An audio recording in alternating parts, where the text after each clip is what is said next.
Okay, for the 7 people in my comments who want to see a high level game, I'm playing against a 2368 FM. I'm going to play knight f6 here. This is the Ruy Lopez, by the way.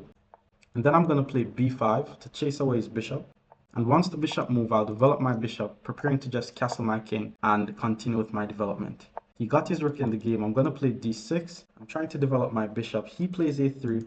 I'm going to attack his bishop. And once the bishop moves, I'm going to play c5 because I'm trying to control the square. He moves the knight out of the way. I mean, my knight is on the edge of the board, so I need to pull it back. But first, I'll develop my bishop to e6. Let's see what he does.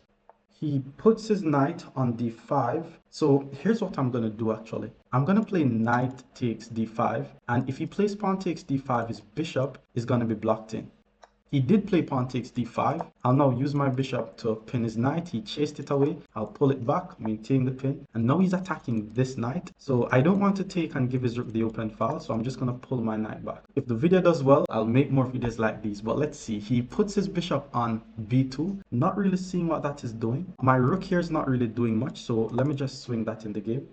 He then plays c4. He's really trying to activate his bishop now. I still don't have to react to this. I also need to activate my bishop. So I'm going to start by putting my rook in the center of the board. You know, very principled stuff. My whole point is this bishop is not doing anything. He got his rook on the open file. And I should be able to play bishop to g5 and attack his rook because his knight is pinned to the queen. So he's not able to take.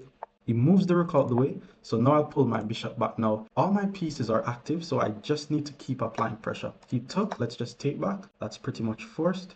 He pulled his bishop back, intending some trade. Let's just trade though. And then after his rook takes, I'm going to play this queen to f6 move, applying some pressure to his pinned knight. And he did play g4, so I'm going to pull my bishop back, and his king is a bit exposed in this position. And I still think this bishop is not doing anything. Okay, he took. I don't want to take with the pawn because then his bishop is going to be a bit better. I'm going to take with my knight. Now, I don't really have any bad pieces. I'm attacking this d3 pawn. He moves the pawn forward. Now, this is not necessarily a fork because he's able to trade here. So what I'm going to do is I'm just going to take here. I mean, his bishop is still bad.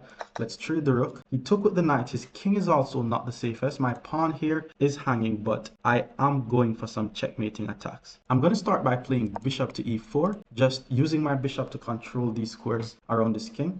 He took the free pawn, and here I'm going to play knight to d3 now. His rook is under attack, and I'm attacking this f2 pawn. So he's forced to play rook to c2, and after he plays rook to c2, I'm trying to set up a mate here. Now, what I'm seeing, I could play bishop f3 and sacrifice my knight, because if his queen takes, I'll check, king up, and that's going to be a mate. So let's start by playing bishop to f3. I only have 15 seconds on the clock, so I have to play super fast. I'm just going to check here on the next move, even if he doesn't take. So this should just be winning.